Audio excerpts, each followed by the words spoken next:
suliranin yung mga problema. Yun ang importante sa kanila.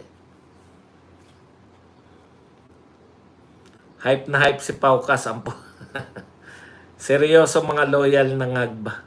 Maganda din yan, Boss Buds, kahit papano kasi makatulong tayo sa kababayan natin. Okay na yan. Pinagbubulan nyo pa kami. Maganda yan. Pinuri ko na nga eh. Alam nyo, ang problema sa inyo, ayaw na nga namin banatan. Ha? Yung sinasagad nyo pa kami. Sa tingin nyo ba tama yun? Alam nyo, halimbawa si Pacquiao, in-advertise mo na may laban si Pacquiao, tapos hindi nagpakita si Pacquiao. Una, si Pacquiao, pwede niyang ireklamo kung sino yung nagpo-promote na lalaban siya. Hindi nyo ba naiintindihan yun? Yung decency na i-promote mo na wala namang laban. Okay lang sa inyo yun? Kaya sa inyo, okay lang lahat eh. Kaya ganyan ang utak ninyo, tinatanggap nyo na lang lahat. Biruin nyo yun, may aksidente sa NAIA, binintang kay Duterte, okay din sa inyo. Yung mga sabongero na matay, bibintang kay Duterte, okay pa rin sa inyo. Magtataka pa ba kami? Natanggapin ninyo na pinopromote. Manood kayo rito, charity event, laban ni Torre tsaka ni Baste. Si Baste alam na ng lahat na nasa Singapore eh. Okay pa rin sa inyo. Tapos sasabihin nyo, hindi dumalo si Baste. Anak ng pupa. Sino ba may sabing, sino ba pumayag dyan?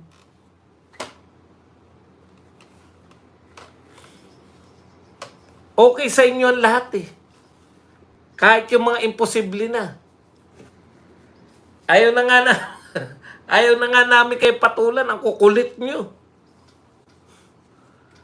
Alam nyo kung bakit okay sa inyo lahat? Mahina kasi kukote nyo. Yan ang katotohanan. Kaya tanggap lang ng tanggap. Okay sa inyo, 0%, 19% sa kanila. Ayaw na nga namin kayo pagsabihan ng kahinaan ng utak nyo eh. Kaya nag-exist pa rin yung ganyan. Kasi natutuwa kayo, na binubobo kayo. Kami hindi.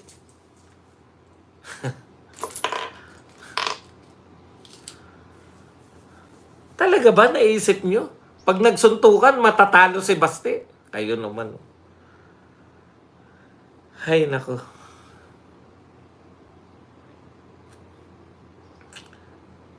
Wala na talaga sa hulog mga kakampi na iba. Pati ba naman hamon ni Baste pinatulan? Yun na nga eh. Di ba? Si Baste, joke la. O katulad niyan. Amuin mo naman ngayon ang puwet mo, Romel Gutlay. Amuin mo na daliri mo ngayon. Nakapasok ba sa wet packs yan? Habang sinasabi mo yan? Romel Gutlay. Joke la daw si Baste. Trip na trip mo, no? Amuin mo na daliri mo. May ginagawa ka ba ngayon?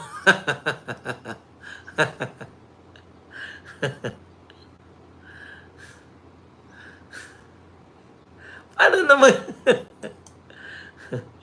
Yung kasi pangarap niya eh.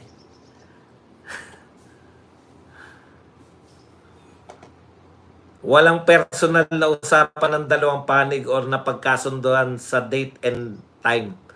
Wala naman po napagkasunduan na laban dahil magkaiba po yung hamon eh. O, sabi ni Baste. O, para malinaw ko lang. Ayaw ko na sana sabihin ito eh. Ano ba sabi ni Baste? O sige. Charity. Papayag na rin ako sa charity. Basta magpa-drug hair follicle test. Meron ba nagpa-hair follicle test? Wala. Diktador kasi sanay kayo na dinidiktahan kayo eh. Kung ano yung dikta nila, yun na yun. Kaya duwag na si Baste. May kondisyon si Torre, may kondisyon din si Baste. Si Torre lang ang dapat na may kondisyon. Pumunta ka rito, ngayong linggo na. May lakad ako eh. May lakad ako eh. Alam daw pala na kampo ni Torre na alis si Baste. Kayo naman, no? PNP chief yan eh. PNP chief po yan. May intelligence po yan.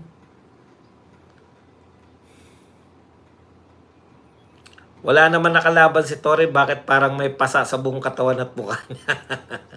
Ibang usapan. Yan ang tinatawag na new normal. Si Baste pala parang si Mayweather, maraming kondisyon.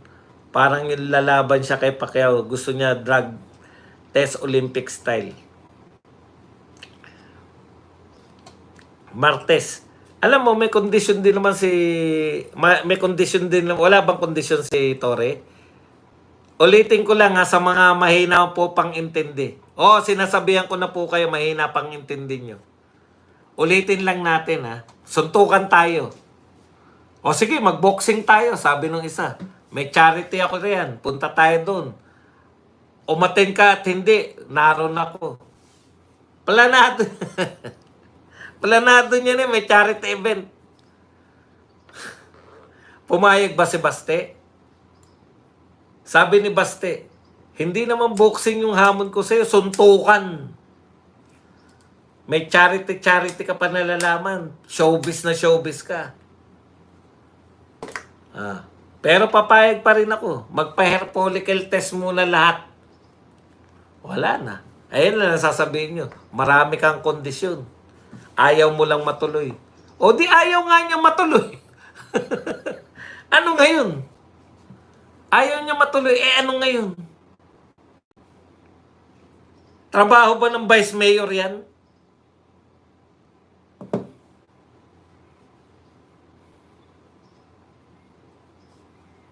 Wala naman nakalaban si Torre. Yan ang tinatawag na normal. Yan. Martes, pwede si Baste. Baka si Diwata naman umaya. Wala na po, ayaw na. Duwag si Baste, okay yan. Basta wag lang mawasak mukha niya. Marami tayong abangan bukas. Bakit naman? Ano mga... ano na pala? Nakalimutan ko, so na pala. Mayabang lang si Torre. Gusto ni Baste walang gloves. Ayaw matuloy kasi takot si Barbie. Sino ba si Barbie? Grabe naman kayo. Huwag naman tawagin si Torre na Barbie. Alam nyo, okay na nga ako Yung intention ni Torre nakapag-race na, bakit parang galit na galit pa rin kayo? Nung sinabi ko to, natutuwa ko, maganda naman ang intention ni Torre. Naka-race siya na 17 million. Hindi pa ba kayo masaya?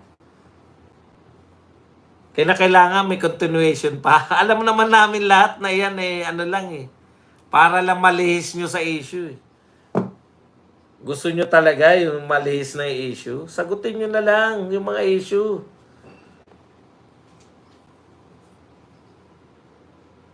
Dapat ikaw ang pumalit kay Baste sa laban. Di ikaw pumalit. Ba't mo ko dinidiktahan? May radio show ka ba? Bago mo ko diktahan, may radio show ka ba?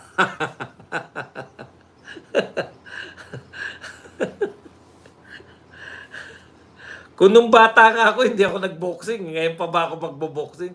Katarantado. Ano ba? Hikahos ba ako sa buhay? Nakita nyo ba? Bago akong aparador? Kita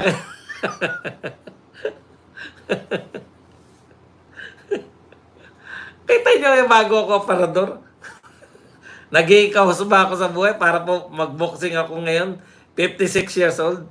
Si Pacquiao nga, 46 years old. Natandaan na ang lahat Matanda ka na Pacquiao. Ako 56. Hindi po ako naka-isang round sa boxing. Ngayon pa ba ako magbo-boxing dahil lang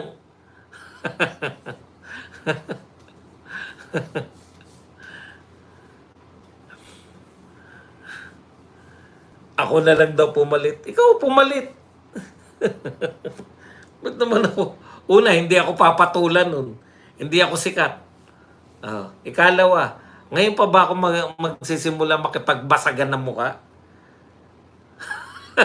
Kung kailan ako tumanda? Yung mga boksingero natin, wala lang silang choice. Karamihan dyan, mga talagang galing sa hirap. Yan lang yung pag-asa nilang yan lang yung pag-asa nilang umangat. Kanya-kanya pong talent Ako po, ang talent ko, Ano ba talent ko? Wala pala akong talent. Ayaw din ng Baste ng suntukan, kaya nag-Singapore na lang. Oh, kahit na ano nang gusto nyo sabihin. Hinayang na hinayang, hindi kayo nanginayang sa flood control, di nyo makita, pero nanginayang kayo sa suntukan. Sama ko na lang kayo sa mga boxing pag may pa-boxing. Yung kung gusto nyo talaga mag-boxing.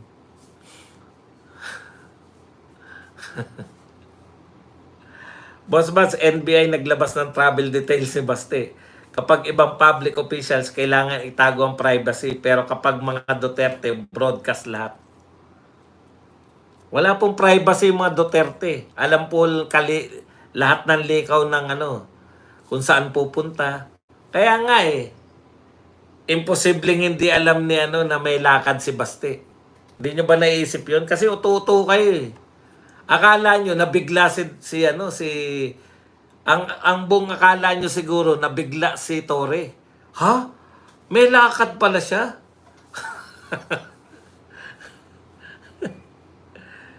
So what kung kailan pwede na magbawal gawin kapag Martes? Abnoy talaga, no? Boss NBI, tumakas daw si Baste. Ano magagawa nyo kung tumakas, Ano magagawa nyo kung tumakas? Eddie Biton Vlog, search nyo, andyan mga gawa kong aparador cabinet. Si Torre, mag-retire na in 2 years time. Si Badong, may radio show hanggang 21. Hanggang uugod-ugod na.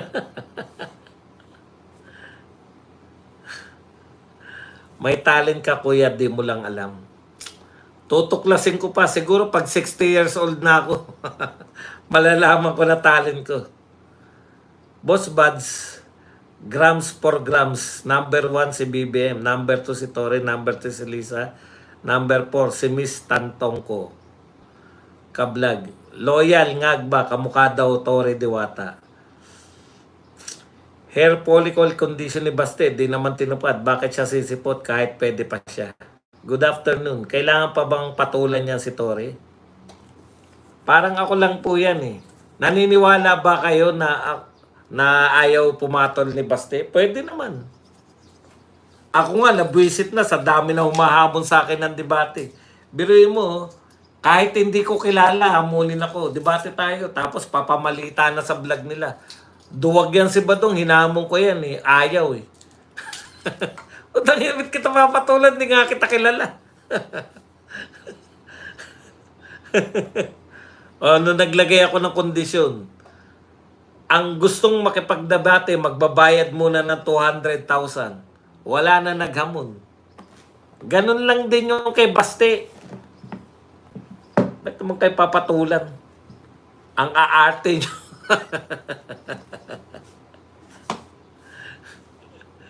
Maaarte kayo. Hindi biro ang pagboxing, boss. Nadaanan ko na yan sa amateur. Tignan nyo si Eddie Bitoon, Sherry Vlog, takot yan si hair test. Baka mabuking. Sir Bas, nakakapagtaka naman bakit NBI nag-report na umalis daw si Baste. Gusto nila Para may masabi lang sila. Ibig sabihin, kung alam ng NBI, alam din ni Torre. Nung kinasa niya yung linggo, alam niya na hindi sisipot si Baste dahil may prior engagement. Ako din naniniwala na ayaw siya gulpihin ni Baste. Kaso alam ni Baste, patibong yan. Kuya, para alisin siya sa pwesto, di yung tanga tulad ng tanso. Kung yan lang po ang pambabanat nyo sa Duterte, ayaw lumaban ng boxing, ano magagawa natin? Ibig sabihin, naubusan na talaga kayo ng bala sa mga Duterte. Sila nga hindi. Follicle test yung importante kaysa boxing. Baste, maawa kay Torre, baka ma-damage mo sana. Hindi ko maintindihan si KPL kung DDS ba talaga. Bakit naman? Gusto niya i-cover Ano ba kayo? Boss, pag nakita niya si Baste ngayon, dagan kasi box yan si Tortor. Talaga, tagalang komatos, Story yan pag tinamaan, pamatay jab ni Basti. Tinuruan pa nga ni Basti eh. Pag sumunto ka, balik mo kaagad yung kamay mo dahil open na open ka eh. Ang tendency kasi ni Torre, pag sumuntok, hindi na bumabalik eh.